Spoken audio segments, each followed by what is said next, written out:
大家好，世界上有两样东西不可以直视，一个是太阳，一个是人心。为什么这么说呢？单从字面上去理解的话，大家都能知道，而深层次的意思其实更加值得玩味，那就是太阳是万载不变的，人心是瞬息万变的。当赵薇倒下的时候，大多数曾经谈笑风生、勾肩搭背的人都连夜删掉了过往和赵薇的所有照片和信息，这就是人心。当你直视它的时候，它是那么的脆弱不堪、惨不忍睹。赵家人现在大力的修理两个姓赵的，一个就是这个树大招风的赵薇，一个反而是超级低调的赵丽颖。这两个人可谓风马牛不相及，一个代表着资本，一个代表着清流。为什么现在突然都因为姓赵而双双同框了呢？这不是因为他们都姓赵，而是因为他们一个代表了既得利益阶层的改开红利和富贵蛋糕，一个则代表了底层或者说基层那些向往着美好生活和追寻励志精神的广大的群众。请注意一点，当今的权力一向都讲究平衡术，不可能照顾到一方的同时，却忽略掉了另外一方的需求和支持。所以有一种敲打就叫做各打50大板。是不是从古到今，这几乎耳熟能详的招数一直都没有变过呢？所以让我们花开两朵，各表一枝吧。继续讲讲这个倒霉的背上插满了冷箭的赵小刀吧。他的悲催就在于，你越善良越容易被作恶的人欺负，你越沉默越容易被叫嚣的人盯住。所以虽然赵丽颖一直都很低调和慎行，却老是被谣言大本营一直推送出来，当作努力抹黑取悦某些资本的无辜的标靶。如果您一路都在关注能量达人赵丽颖和王一博的话，您或许更加期待他们一路都会野蛮进组，野蛮得奖。所以热爱阳光和正能量的您，千万别忘了继续的点赞、鼓励、支持和示爱，并留下您满满的祝福和心愿。因为爱和陪伴永远都不是一句话，而是一个行动。前面提到说，谣言大本营一直都做事黑手的进进出出，翻云覆雨。这一次因为赵丽颖、王一博的粉丝事件搞大了，把篓子捅大了，所以被党媒央视迅速出手，网信办重拳出击，不点名的给修理了一通。最后那一纸红头文件算是彻底封堵住了微博一度取之不尽的黑心钱的渠道，代价真可谓不小。这似乎是他不做不死的最终代价了，属于喜闻乐见、皆大欢喜的快乐结局，对不对呢？其实不然，这个世界上没有任何事情只有一面，因为每个硬币都有两面。他这一次塌房不可能是全塌，而是半塌，因为他有着他的政治任务，我待会儿会提到。如果您留意一下的话，从今年年初到现在为止，微博这个谣言大本营所扮演的角色一直都没有缺席过，甚至赵丽颖事件他还亲自披挂过，呼之欲出了。从郑爽、吴亦凡到张哲瀚、霍尊，所有有记忆的历史和批斗会的喧嚣都被微博有效记录了下来，并积极参与了过来。这个谣言大本营既是一个亿万人瞩目的斗兽场，也是不少人社死的伤心地。所谓成也萧何，败也萧何。对于赵丽颖、王一博等等流量巨星们，这里同样也是一个离不开、走不掉，偏偏又是个危机四伏、步步杀机的原始的丛林。因为这里面造风、造浪也造谣，放在平常，这里的陷阱和杀机已经够恼人、够多的了。现在变得更加多了，更加的复杂了，已经达到了风声鹤唳、一步封喉的凶险的地步了。吴亦凡的蝴蝶效应所掀起的龙卷风，现在越刮越猛，所牵涉的面也越来越广了。这里有一个更深层次的政治考量，很明显，微博也感觉到了。这次赵薇倒下，资本撼动，下一个目标又会是谁呢？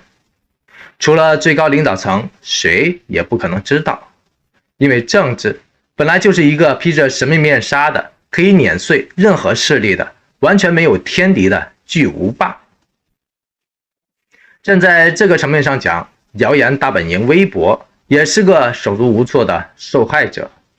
他有时扮演着加害者的角色，更多的时候也只能扮演一个紧紧跟党走的传声筒和党同伐异的党机器的角色。社会主义的巨轮，每一个人都是螺丝钉，微博是个超大号的。所以当我们看到整个国家机器开始轰轰隆隆雷鸣运转的时候，我们每个人每个螺丝钉其实都被连带上了。因此谣言大本营这次睁一只眼闭一只眼所重用出来的赵丽颖粉丝团造反事件，差点把国家权力机关网信办也拖下了水，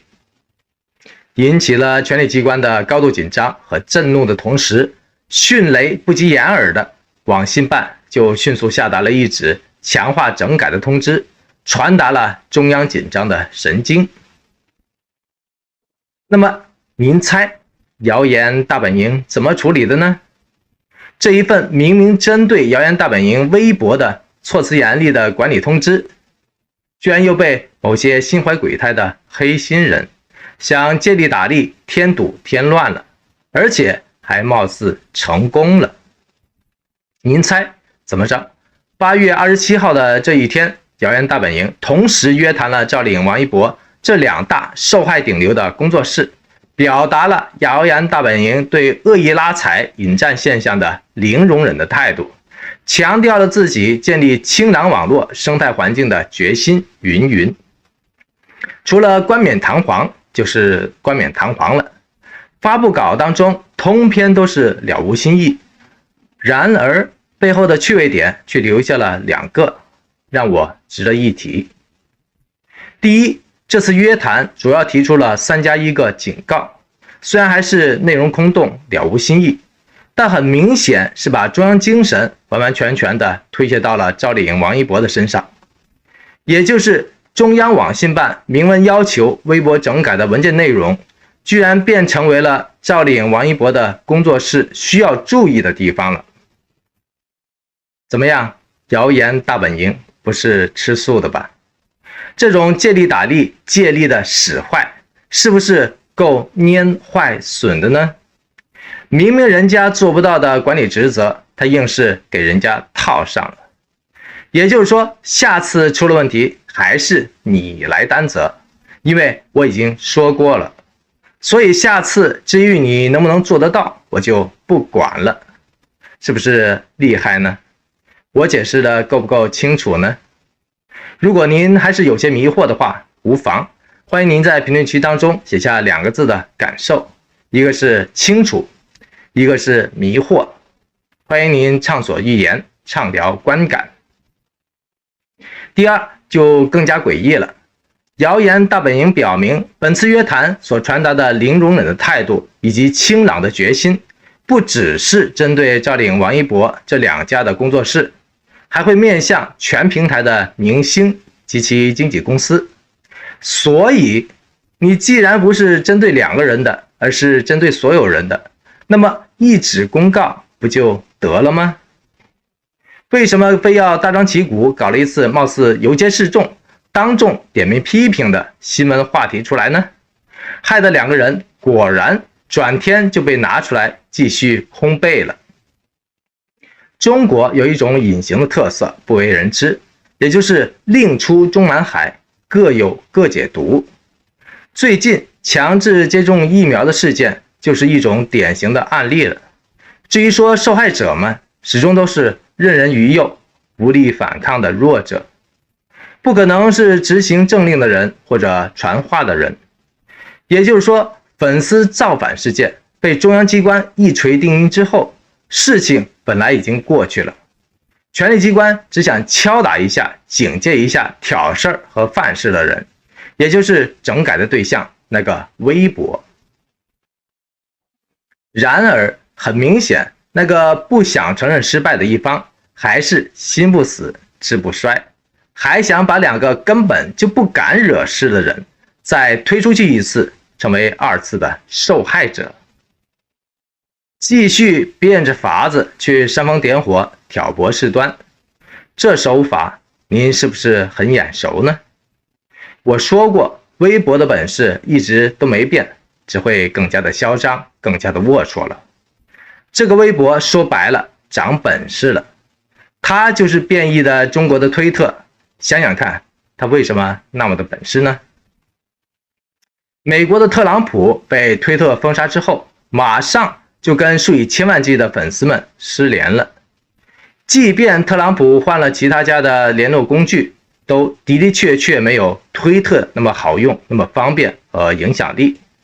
这同样就是微博不怕造谣滋事，总是欺软怕硬的内在的原因了。看来以后我有理由相信，总会有人没完没了的继续畅玩3种无成本、不负担的损人的操作。第一就是随便泼脏水，第二就是雇人带节奏，第三就是设局推火坑。您又怎么看谣言大本营被人勒令整改之后，转过头便把鸡毛当令箭，把过错继续推给赵丽颖、王一博两人身上的这种惯常的操作手法呢？灾星当道，会不会一直都噩梦缠身、纠缠不清呢？欢迎您在评论区当中留下4个字的短评，一个是噩梦缠身，一个是吉人天相，一个是没有所谓。最后让我不得不提一提的是，这个灾星的这回2次的添堵和栽赃还真的奏效了。这种你来我往、单拿被害人开涮的事件，居然得到了另外一个官方强力机关的强力回应。这回轮到了中纪委出面了。离奇的是，微博27号故意点名赵丽颖、王一博，转天也就是8月28号，中纪委网站就罕见的发文了，公开点名赵丽颖、王一博，称流量明星翻篇了。这一前一后的时间呼应，用诡异这2个字已经无法形容了。这个中纪委到底是个什么来头呢？它的全称叫做中央纪律检查委员会，纯属中国共产党内部的最高纪律检查机关，一个纯粹党内的管理组织，居然跳了出来点名党外的娱乐圈，其实真的是非常的罕见。那么中纪委的这篇题为深度关注流量明星翻篇了的文章，有什么地方值得注意呢？还是我的那句老话，可大也可小。大的话，就像无脑的郑爽这次因为逃税漏税被税务机关高价罚款了3亿人民币之后，他的黑心前夫那个张恒居然也会因为涉嫌帮助郑爽逃税漏税被立案调查了一样。也就是说，无论你唱黑脸还是唱白脸，都会被如愿以偿的撕破了脸，一锅端了。小的话同样也会在字里行间体现出来，比方说他批评赵丽颖和王一博等艺人管理失位、引导不及时，助长了饭圈乱象。更有甚者，藉由流量光环，大型违法犯罪之事，不断刷新公众下限，加剧甚至制造饭圈乱象。这似乎用词很猛，力道十足，公开的点名，危险系数飙升，对不对呢？然而反过来他又强调说，这次是赵丽颖的极端粉丝拉踩引战，也就是说，这种严厉警告的背后又刻意区分了赵丽颖和赵丽颖的粉丝。很明显，这又是一出官方惯用的话术秘籍。您猜这到底是什么意思呢？欢迎您在留言区当中留下6个字的短评，一个是社死前的警告，一个是各打50大板，一个是完全莫名其妙。中国的政治读懂了就是一门艺术，读不懂的话就是一只西瓜了。好了，您无论是喜爱赵丽颖还是喜欢王一博，或者衷心祝愿云斐夫妇王炸 CP 这次历尽劫难之后能开开心心的顺利的进组，野蛮的得奖，都欢迎您大声的点个赞、鼓个励、加个油或者喝个彩，